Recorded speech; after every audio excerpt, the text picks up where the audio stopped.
영끌 B2에 대해서 굉장히 감면해주는 법이 많이 나오고 있죠. 이 부분에 대해서 조금 더 자세히 봅시다. 얼마 전에 저희가 한번 다뤘습니다. 주식이나 가상화폐 손실금, 개인회생 시 변제금에 반영 안 한다. 정부에서 뭐 대신 갚아준다 이 정도까지는 아니고, 그래서 막 개인회생 하면은 우리 B2 다 청산되니까 어차피 개인회생 할 거면 돈 더 빌려가지고 B2 오지게 하고 끝내봅시다. 어차피 할 거였는데 거기서 벌면 내 돈이고, 그 정도까지는 아니고 개인회생을 하는데 뭘 1억을 갚아야 되는 거를 한 5천만 원까지만 갚아라 이렇게 해주는 거죠. 이번에 B2, 영끌 다 어떤 느낌이었어요? 특히 B2? 거의 도박 같은 느낌이었죠. 도박빚을 나라에서 갚아주겠다. 거기에 이제 영끌족들 금리도 변동금리를 4% 고정으로 주담대 대환대출 규모를 뭐 정부에 확대하는 걸 요청하고 있다. 이제 B2족들로 밑밥 깔아놨으니까 영끌족들까지 하겠다. 세금으로 구제를 해주겠다. 이런 상황인 거죠. 주택가격 4억 원 이하의 안심전환 대출 대상 주택을 확대하여 7, 8%에 이르는 변동금리를 4%대의 고정금리로 전환할 수 있도록 검토해 줄 것을 다시 요청한다. 이런 내용들 나오고 있죠. 또 뭐 있어요? 이자 깎아주죠. 125조. 가지가지 나오고 있습니다. 125조를 들여서 소상공인이나 청년층 등 취약층의 빚 상환 부담을 줄여주도록 하겠다. 은행에 대출을 그들이 갚아야 될 돈을 뭘로 하겠다는 거예요? 세금으로 떼우겠다. 그러면은 당연히 누군가의 세금 부담이 늘어날 수밖에 없습니다. 자영업자 빚 탕감도 이야기가 나오고 있다. 대단하죠? 자, 이 중에서 조금 이해 간다고 하면 그나마 자영업자. 이들은 코로나로 인해서 피해를 봤는데 이제 정부에서 문 닫아라. 너네 몇 시까지 문 닫고 몇 명 이상 받지 말고, 이런 부분에 대해서 저건 좀 과하다고 보지만 그나마 저건 좀 이해가 간다고 칩시다. 앞에 세 개는 뭐예요? 다 도박처럼 해가지고 빚이 늘어났어요. 도박하면 당연히 결국엔 빚입니다. 근데 요거를 세금으로 갚아줄 테니까 너네 세금 더 내. 돈 내는 사람들. 지금 정책 이야기를 하고 있는 거예요. 요거 또 보고 나서 라이트하우스는 역시나 민주당이었어. 아니, 민주당도 깔 건 까고 송영길이든 뭐 몇 명이든 얼마나 많이 깠는데. 이게 문제는 원래 이런 사람이었다. 당선 전부터 이런 사람이었다. 이러면 괜찮은데 뭐요? 문재인 정부 답답하다. 돈 뿌리기 포퓰리즘 그만하고 물가 대책에 주력해야 한다. 이런 이야기를 언제 했어요? 대선 후보 때. 근데 지금 나오고 있는 거 문재인 정부보다 돈 뿌리기 정책이 굉장히 뭐 더 할까요? 덜 할까요? 그것도 명분이 없죠. 문재인 정부 때는 그래도 뭐 그 당시에 소비가 안 돌아가니까 소비 활성화 목적으로 돈을 뿌렸죠. 그 다음에 또 한 가지는 환매 조건부 채권으로 돈을 뿌렸죠. 그래서 환매 조건부 채권이 뭐예요? 정부에서 은행에게 돈을 뿌리고 대신에 요 환매 조건부 채권을 받죠. 나중에 유동성 풀 필요가 없고 유동성을 다시 축소해야 될 때 요걸 돌려주고 돈에다가 이자를 받아서 다시 회수하는 시스템. 이게 환매 조건부 채권이기 때문에 문재인 정부에서 돈 뿌렸다. 이거는 뭐 문재인 정부 손대는 게 아니고 이런 거랑 소비 활성화시키는 이런 정도였는데, 요거는 일부 계층에 대해서. 그러니까 예전에 그런 거 있잖아요. 무상급식 이야기를 할 때 부자들은 무상급식 왜 해주냐? 가난한 애들만 해줘라. 그게 사실상 공정하고 평등한 내용이 아니었죠. 그런 것처럼 누구에게나 다 돈 뿌린 거랑 다르게 일부 가난하다고 느껴지는. 근데 그게 그 가난의 원인이 예를 들어서 생계가 힘들어서 아까 이야기했던 뭐 자영업자들처럼 그런 경우라면 모를까. 빚내서 도박하다가 그런 사람들도 일단 지원해주고 너네는 돈 많으니까 너네는 빚 없으니까 너네가 세금 내서 해결하자. 이런 느낌은 아니라는 거죠. 저게 진정한 포퓰리즘 아니냐. 우리는 가지고 뭐 친민주당 유튜버니 이런 식으로 막 위키에다가 막 이런 데다가 박제를 시켜놓고서 본인들은 굉장히 중립적인 사람인 것처럼 이야기를 하던 사람들이 요즘에는 왜 이런 말을 하지 않느냐. 그래서요, 예전에 대통령을 까던 굉장한 분이 계셨죠. 그분이 옳은 이야기 한다고 막 언론에서 많이 띄워줬습니다. 그런데 이게 이번 대통령에게도 똑같이 적용되는, 아니 오히려 더 제대로 적용되는 내용이라서 그분이 안 하시니까 다시 들고 왔습니다. 신인 조은산의 시무 7조입니다. 뭐라 그래요? 시무 7조. 세금을 감하시옵소서. 감성보다 이성을 중시 여기시어 정치를 펼치고 명무보다 실리를 중히 여기시어 외교를 임하시고 인간의 욕구를 인정하시고 신안을 가려 쓰시고 헌법의 가치를 지키고 스스로 먼저 일신하셔라. 이거를 역시 진인이었습니다. 미래를 내다보고 시무 7조를 올리신 거죠. 굉장하신 분입니다. 그래서 하나씩 볼까요? 자, 세금을 감하시옵소서. 세금을 감하고 있습니다. 종부세 감하고 있죠. 중과 폐지하려고 하고 있고 법인세도 감하고 있습니다. 그런데 문제는 그쪽은 감하는데 누구한테 지금 가고 있어요? 자, 6억 이하 1주택자 재산세 분 보니까 월세 부담 줄여준다더니 늘어났더라. 그 다음에 서민 등 중저소득 근로자에 대해서 증세 추진 중이다. 자, 뭐 예전에 나온 이야기인데 그런 이야기 있죠. 증세 없는 복지. 증세 없는 복지는 가능한 일이 아니다. 복지가 돈이 드는 일인데 결국에는 복지 없는 증세가 됐죠. 똑같은 거다. 시즌2다 지금. 세금을 감화시옵소서. 감해주고 있죠? 누구만? 부자들만. 나머지 대부분의 서민층에 대해서 증세를 하고 있다. 그 다음에 두 번째 뭐예요? 감성보다 이성을 중시하여 정책을 펼치시옵소서. 통화량 급증으로 물가가 급등하고 있는데 감성적으로 우리 B2 청년들에게 미래를 심어줘야 돼. 지금 하는 이야기가 굉장히 감성적이잖아요.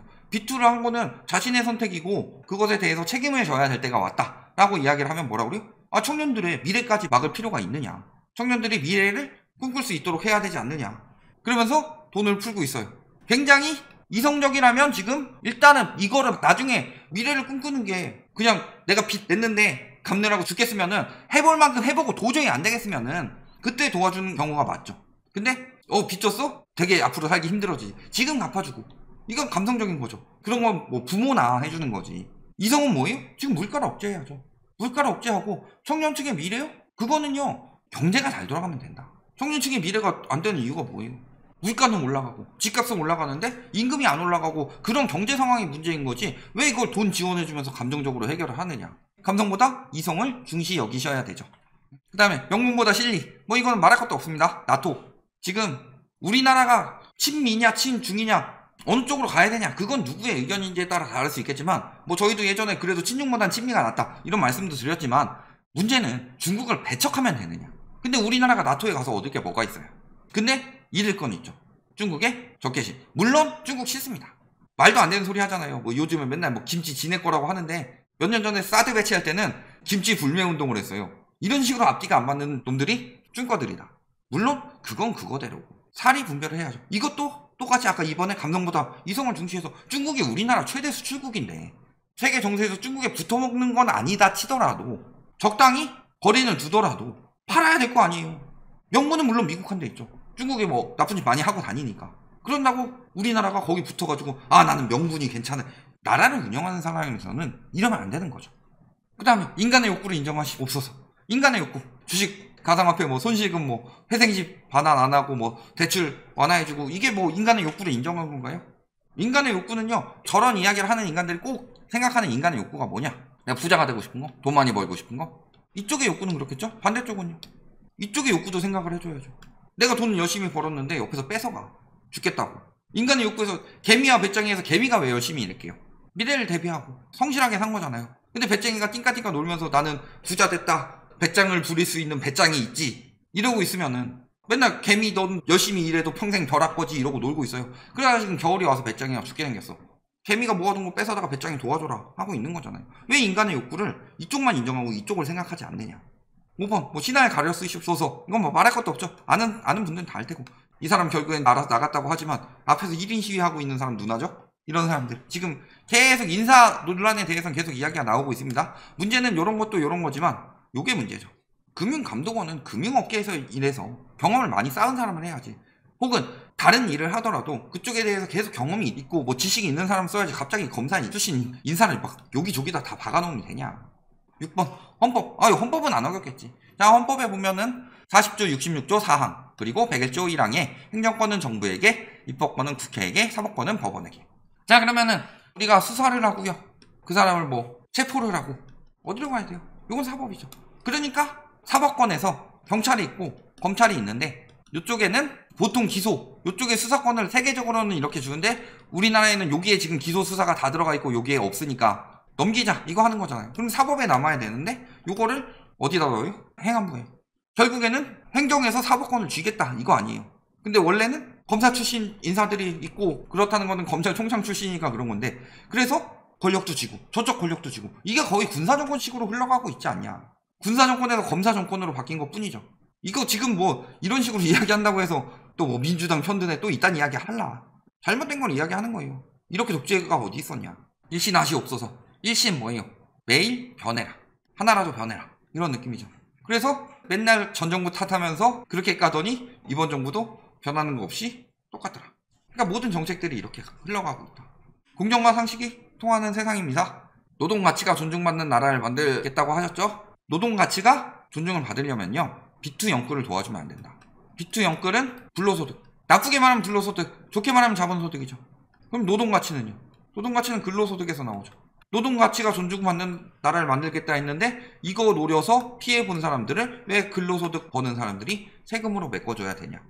고정금리 해주고 이쪽에게 혜택을 주고 여태까지 힘들게 살아왔던 그러면서 벼락거지라고 조롱받아왔던 이 사람들이 열심히 휘땀 흘려서 번 돈을 뺏어다가 왜 메꿔주겠다고 하냐. 그래서 집값 안 떨어지면 어떻게 돼요? 평생이 이렇게 사는 거예요. 노동 가치가 존중받는 나라에서 50년 주담대를 받아도 내 집 마련하기가 힘든 경우가 어딨냐. 그러면 이게 집값이 문제예요? 임금이 문제예요? 뭐가 문제예요? 당연히 집값이 문제죠. 집값이 문제인데 근본적인 해결책은 잡지 않고 노동 가치가 존중받는 나라. 존중은 해주되 혜택은 주지 않겠다. 너네 그래 열심히 했어. 존중만 해주는 거죠. 이게 말이 되냐. 보면은 가장 큰 문제는 B2, 영끌. 돈은 버는 사람들이 벌고 책임은 누가 져요?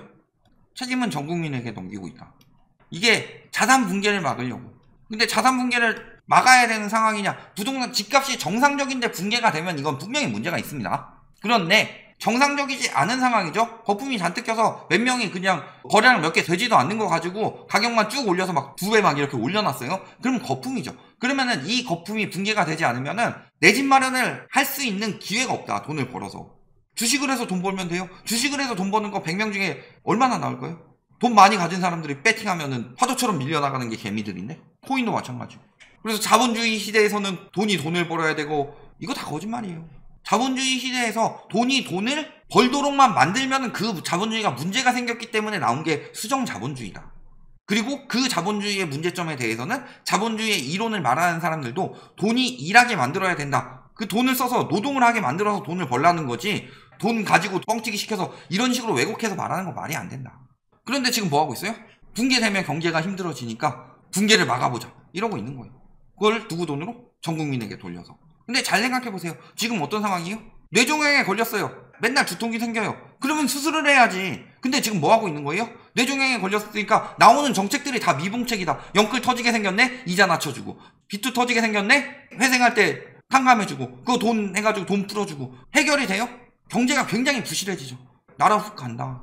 지금 뭐 영끌족 비투족이건 뭐 이게 부동산이건 뭐건 이런 게 살아남겠어요? 그러니까 더더욱 대비를 해야 된다. 지금 영끌 B2 구제해주니까 나는 살았다 이런 식으로 생각하면 안 된다. 여기까지 말씀드리겠습니다.